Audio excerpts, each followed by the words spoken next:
Gloire à Dieu.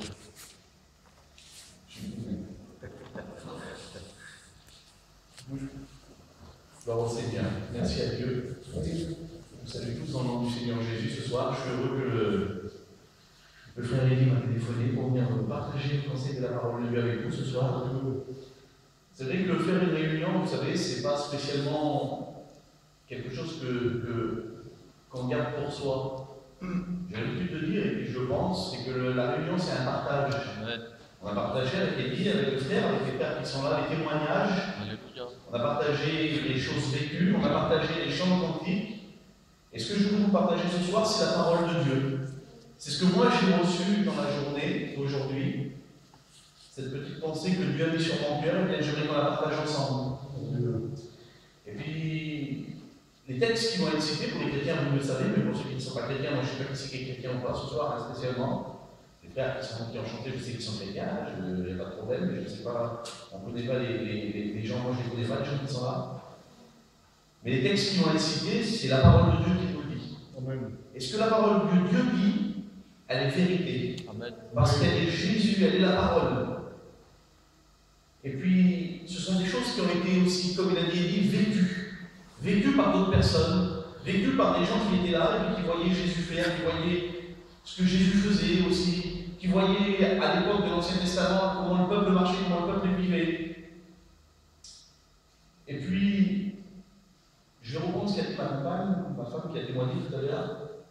Elle a dit qu'à un moment donné, elle avait délaissé un petit peu les choses de Dieu pour partir un petit peu dans ce monde, pour essayer de voir un petit peu qu'est-ce que pouvait lui donner ce monde. Et un jour, à un moment donné, il a fallu qu'elle fasse un choix. Il a fallu qu'elle prenne une décision dans sa vie de dire, est-ce que oui, je veux suivre Jésus, ou est-ce que non, je veux continuer ma vie dans le monde? Et puis, tout au long de notre vie, vous savez, vous savez aussi bien que moi, tout au long de notre vie, on a des décisions à prendre, des choix.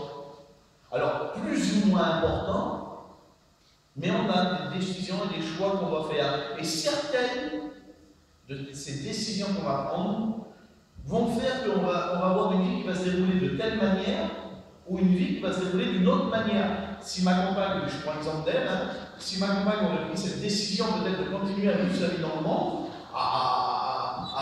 sans faire, c'était une jeune fille, une demoiselle, mais aller avec les amis, peut-être à fumer, je ne sais pas, elle aurait peut-être fumé, aller de temps en temps boire un verre, à l'oubli, peut-être qu'elle aurait continué comme ça, on serait peut-être mariés ensemble, quand même.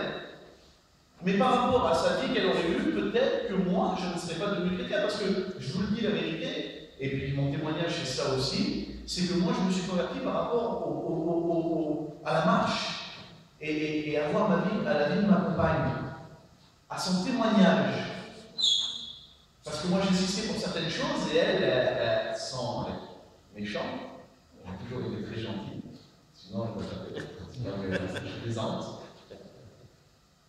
Eh bien, elle savait refuser quand il fallait refuser. Dire non, ça je ne le fais pas quand il ne fallait pas le faire. Et tout, moi, quand je faisais celui qui n'était pas coupable, en réalité, je me disais, eh bien, tu vois, c'est ça être chrétien.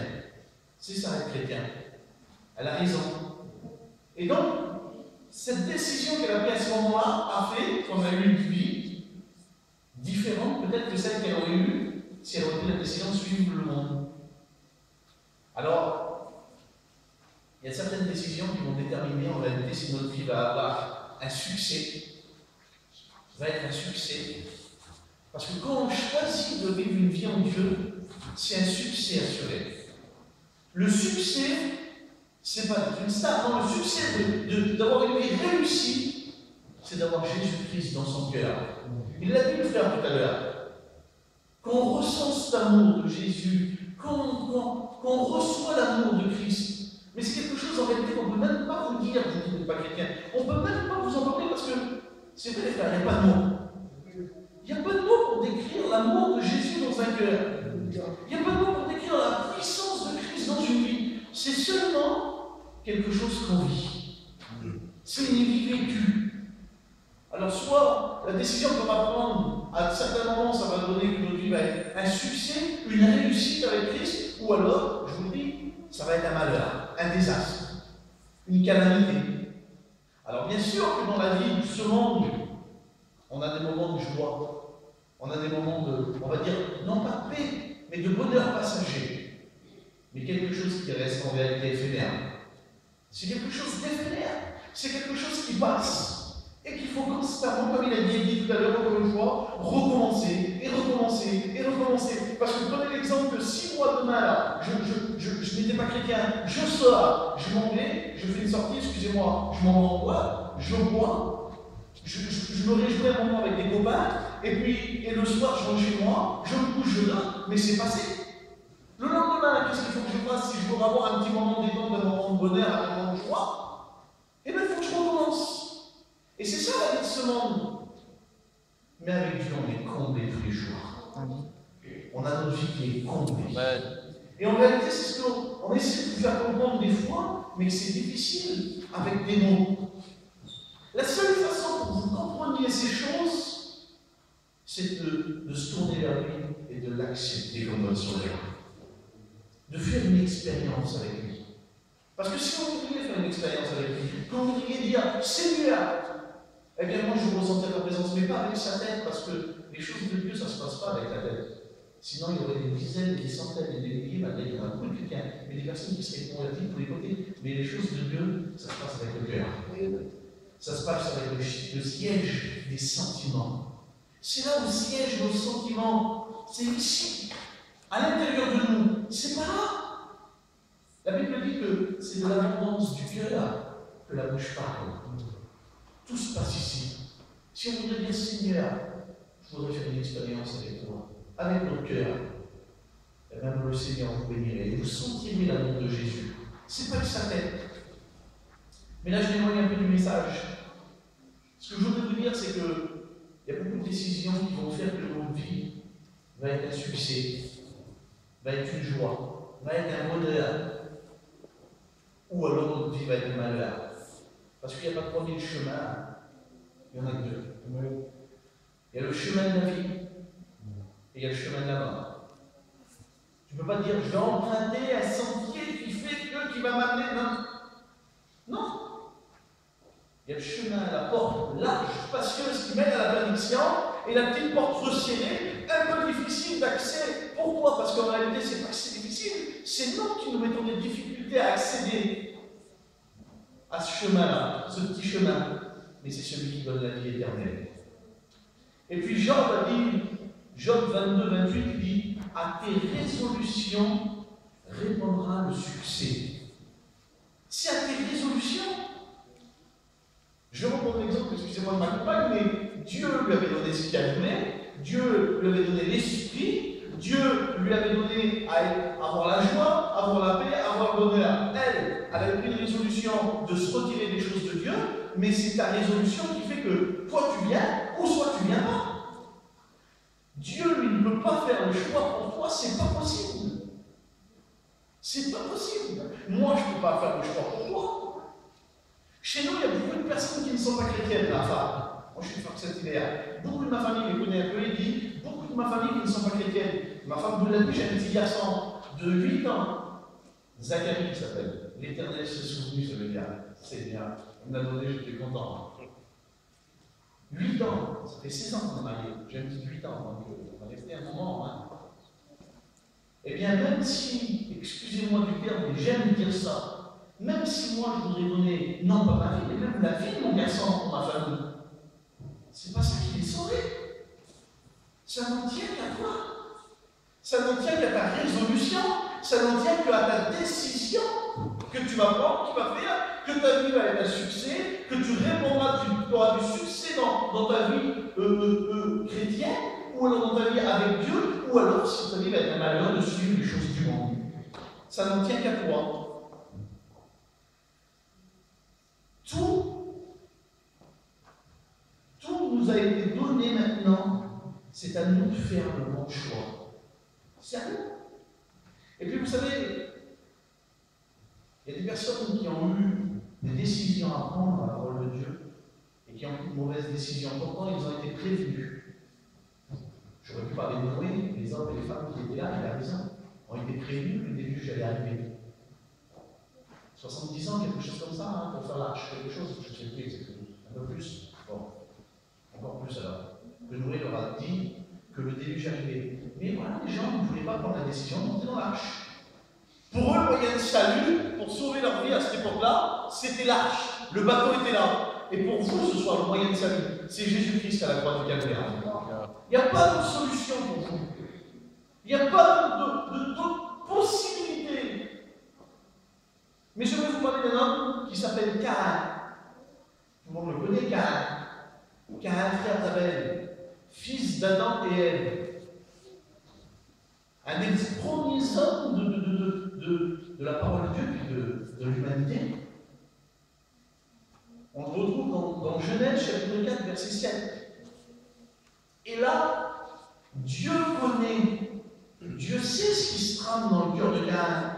Dieu sait ce qui se fait dans ton cœur. Dieu sait à quoi tu penses. Parce que même si nous, on ne le sait pas, Dieu connaît ton cœur parfaitement, lui. Il ne tombe pas un cheveu de notre tête sans qu'il ne le sache. Moi, je ne connais pas tous les nombres de choses que j'ai sur la tête, et bien lui, il sait. Et là, il dit à Caïn, Dieu même dit à Caïn, certainement, si tu agis bien, tu relèveras ton visage. Si tu prends la bonne décision, tu vas pouvoir relever ton visage, tu vas pouvoir être glorifié, tu vas pouvoir être heureux, tu vas pouvoir prendre des bonnes résolutions, il n'y a pas de problème. Mais il lui dit, si tu agis mal, le péché se couche à la porte. Il est juste devant toi. Et il dit, et ses désirs se portent sur toi. Le péché, celui qui est entré dans l'homme depuis le début de l'humanité, depuis que Adam et Ève sont là, lorsqu'ils ont désobéi au jardin, l'homme est pécheur. Tous les hommes et les femmes sont pécheurs. Et là, il est là, le péché. Il est en nous, enraciné en nous, depuis le début de l'humanité. Mais il y a une possibilité, il dit. Il dit, toi, domine sur lui. Alors, domine sur le péché. Je te dis que tu vas pouvoir faire quelque chose si toi tu le veux, car Dieu l'avait prévenu. Comme ce soir, Dieu te prévient. Dieu dit que, à cause du péché de l'humanité, de ton péché, que tu sois gentil, pas gentil, sympathique, amical, tu peux mettre ce que tu veux. La Bible nous dit que tous sont pécheurs et privés de la gloire de Dieu, qu'il n'y a pas un juste sur la surface de la terre, pas même un seul. Le meilleur d'entre eux a le cœur comme un buisson, comme une ronce. On peut être le plus gentil des hommes.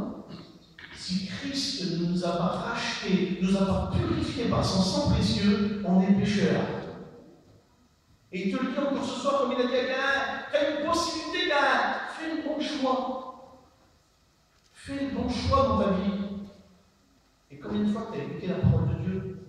Et peut-être que c'est la première fois que tu écoutes la parole de Dieu, je ne sais pas. Alors je te le dis ce soir, fais le bon choix, choisis Jésus. S'il te plaît, choisis Jésus.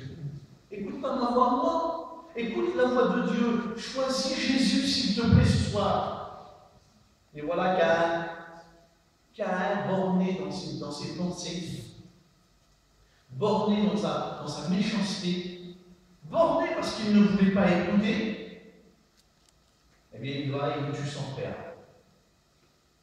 Et donc, par rapport à cette décision qu'il a prise à ce moment-là, a découlé le malheur sur sa vie. Le malheur et la perdition éternelle. Et c'est ce qui arrive. Si on ne fait pas le bon choix de suivre Christ, c'est le malheur. Et c'est la perdition éternelle. Alors je ne dis pas que tout est rose quand on est chrétien. Des malades, on en a. Des problèmes, on en a comme tout le monde. La Bible dit que la pluie tombe sur le juste comme sur l'injuste. Mais quand Jésus est dans mon cœur et dans mon vie, quelle bonté de savoir sur qui s'appuyer. Si vous pourriez sentir l'amour de Jésus, je vous redis encore une fois, je vais répéter plusieurs fois, parce que j'aime parler de l'amour de Christ, qui est descendu du ciel et qui déverse son amour dans mon cœur. Si vous pourriez ressentir cela. Les chrétiens pourraient nous en parler, mais même pas parce que je vous l'ai dit, c'est des femmes. Il n'y a pas de mot pour le dire. Lui, cet homme, Caïn, m'a dit qu'il avait été prévenu avait pris la mauvaise décision dans sa vie, avait fait le mauvais choix dans sa vie. Et toi, tu vas peut-être me dire, mais moi, je ne suis pas comme Caïn, je ne suis pas un meurtrier, moi. Moi, je ne suis pas un meurtrier, je ne suis pas un tueur. Lui, il a tué son frère, tu te rends compte, le péché, qu'est-ce qu'il a fait, non? C'est quelque chose de terrible, oui, c'est vrai. Je te l'accorde, tu n'es peut-être pas un meurtrier. C'est bien. Mais je te l'ai dit tout à l'heure, que le pécheur et le péché, il est sur toute l'humanité. Que tous, comme le dit Romains 3, 23, je le répète encore une fois, tous sont pécheurs et privés de la gloire de Dieu. Mais tu as possibilité d'être justifié ce soir par le sang de Jésus-Christ. Tu as possibilité d'être justifié par le sang de Jésus-Christ. Et puis, Deutéronome me dit 30, verset 19, regardez. Il dit, j'ai mis devant toi la vie et la mort, la bénédiction et la malédiction. Mais choisis la vie afin que tu vives. Le conseil de Dieu, comme Dieu avait conseillé à Caïn, domine sur le péché. Le conseil que Dieu te fait ce soir, c'est choisis la vie afin que tu vives. Choisis la vie. Vous me laissez 10 minutes et je termine. C'est ce que Dieu veut pour toi. C'est ce que Dieu veut pour toute l'humanité. C'est ce que Dieu veut pour tous les hommes et les femmes de la terre, qu'ils se tournent vers Jésus, qu'ils se repentent, qu'ils demandent pardon pour leurs péchés et qu'ils acceptent Christ comme leur sauveur personnel. C'est ce que Dieu veut. Ah, le diable, lui, veut que tous soient perdus pour l'humanité. L'enfer a été fait pour le diable et les démons, pas pour l'être humain. Mais lui, le diable, il a juré la perte de l'homme et de la femme. Il l'a juré. Il veut que tous viennent avec lui. Mais ce que Dieu veut, c'est que tous soient sauvés. C'est le désir de Dieu. C'est le désir de Dieu. Et puis même si on n'est pas des méchants, même si on n'est pas des meurtriers, même si on n'est pas des personnes mauvaises, eh bien le péché nous touche et on a besoin de Dieu. Et puis j'aimerais vous parler vite fait d'un autre homme. Cet homme-là, c'est David. David, lui, pourtant, ce n'était pas un méchant, ce n'était pas un meurtrier. David, son nom, vous savez ce que ça veut dire? Ça veut dire l'homme selon le cœur de Dieu. L'homme selon le cœur de Dieu. Dieu l'avait choisi. Samuel l'avait oint, il avait été choisi, c'était lui qui devenait roi. Mais David, un jour, dans 2 Samuel, chapitre 11, verset 1, il dit qu'il commet un péché. Comme un péché terrible. Il prend une femme pour femme, et son mari qu'elle avait, il l'envoie à la mort. Lui, il le tient, il l'envoie au front, à seule fin qu'il meure. Pourtant, c'était David, c'était pas un méchant. C'était l'homme choisi par Dieu. Mais le péché touche. Le péché est tellement dur à l'enlever. Et puis quand on pêche, on est voué à être perdu pour l'éternité. Il était là, il était voué. D'ailleurs, on le voit dans 2 Samuel, chapitre 12, verset 1, que Dieu reprend et condamne David par Nathan. Nathan vient voir David, et regardez ce que dit Nathan. Il dit, Nathan lui dit, il y avait dans une ville 2 hommes, l'un riche et l'autre pauvre. Le riche avait une brebis, avait des brebis, avait des bœufs, en très grand nombre. Le pauvre n'avait rien du tout, qu'une petite brebis qu'il avait attachée. Il la nourrissait, elle grandissait chez lui avec ses enfants, elle mangeait sans pain, buvait dans sa coupe, dormait sur son sein, et il la regardait comme sa fille. Un voyageur arrivait chez l'homme riche, et le riche n'a pas voulu coucher à ses brebis ou à ses bœufs pour préparer un repas au voyageur qui était venu chez lui. Il a pris la brebis du pauvre et l'a apprêtée pour l'homme qui était venu chez lui. Là, tout de suite, David dit, mais c'est pas possible. La colère de David s'enflamma violemment contre cet homme. Et il dit à Nathan, l'Éternel est vivant, l'Éternel qui a fait cela mérite la mort. L'homme qui a fait cela mérite la mort. Et il rentra 4 brebis pour avoir commis cette action et pour avoir été sans pitié. Et Nathan dit à David, cet homme, c'est toi. David avait péché. David était condamné. Même que c'était l'homme selon le cœur de Dieu. Même si auparavant il n'avait rien à se reprocher. À ce moment-là, David était un pécheur. Alors, même que tu n'es pas un tueur, même que tu n'es pas le plus grand méchant, même que tu es très riche, même que tu pourrais donner aux pauvres, peut-être plus que les chrétiens le font. Parce que quand tu vois quelqu'un et tu lui donnes, eh bien merci Seigneur que Dieu te bénisse. Mais même que tu es comme ça, eh bien si tu es pécheur, si tu n'as pas accepté Jésus, tu es privé de la gloire de Dieu. Qui que tu sois, quoi que tu fasses, il faut que tu passes par le sang de Jésus pour la repentance et pour le salut de ton âme. Tu es obligé. Tu es obligé. Alors David, tout de suite, qu'est-ce qu'il fait? Eh bien, il prend conscience de ce qu'il a fait. Et là, il se repent. Il se repent devant Dieu. Parce que quand on pardonne d'un cœur sincère, quand on ne veut plus faire ce que nous faisions auparavant, quand on suit, quand on pleure à l'intérieur de nous, c'est ça la repentance. De savoir que ce qu'on a fait, c'était mauvais, c'était pas bon. Quand on change de conduite, de comportement, quand on se dit cette voie, celle que j'ai prise, celle que j'ai empruntée, ce chemin large, je ne veux plus y aller, je veux prendre la voie, la petite porte, le petit chemin étroit. Eh bien, Dieu nous pardonne. Et Dieu nous bénit. Il n'y a pas besoin de faire des grandes choses, vous savez. Il n'y a pas besoin d'aller traverser la mer. Il n'y a pas besoin d'aller sur la plus haute des montagnes. Il n'y a pas besoin de faire des holocaustes. David l'a dit lui-même, il a dit si tu avais voulu des holocaustes, moi je t'en aurais donné. Mais toi, ce qui te plaît, c'est un cœur contrit, un cœur repentant, un cœur demandant pardon et un esprit brisé. C'est ce que Dieu veut. Dieu ne dit pas, c'est pas la peine de faire des grandes choses. C'est pas la peine d'aller chercher à droite, à gauche. Regardez ce que dit la parole de Dieu. Il dit, ce commandement que je te prescris aujourd'hui n'est certainement point au-dessus de tes forces et hors de ta portée. Il n'est pas dans le ciel pour que tu dises qui montera pour nous au ciel et ira nous chercher afin que nous puissions l'entendre. Il n'est pas de l'autre côté de la mer. Il n'est pas sur les montagnes, mais il est tout près de toi. Et ce soir, la parole de Dieu qui t'a annoncé, ce Jésus, il est là, présent parmi nous. Jésus est présent, il est à côté de toi. Tout ce qu'il veut, c'est que tu lui donnes ton cœur. C'est tout. Il ne veut pas que tu fasses du sacrifice, ça ne sert à rien. Il ne veut pas que tu fasses des grandes choses, ça ne sert à rien.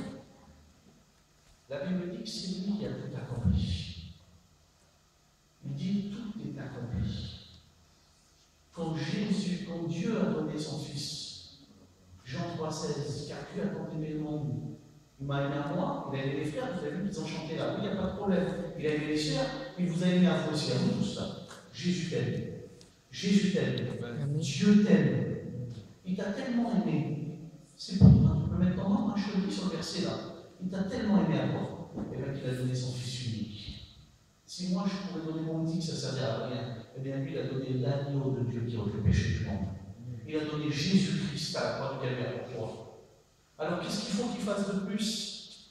Cherche pas à faire de grandes choses. Ça ne sert à rien de faire des grandes choses. Ça ne sert à rien de vouloir chercher quelque chose. Non! Dieu a tout accompli. Tu as juste à lui dire Seigneur, je te demande pardon. Te repentir et te tourner vers lui et demander à Jésus. C'est tout ce que tu as fait, mais c'est pas possible, c'est si simple. Merci. C'est vraiment ça, en réalité.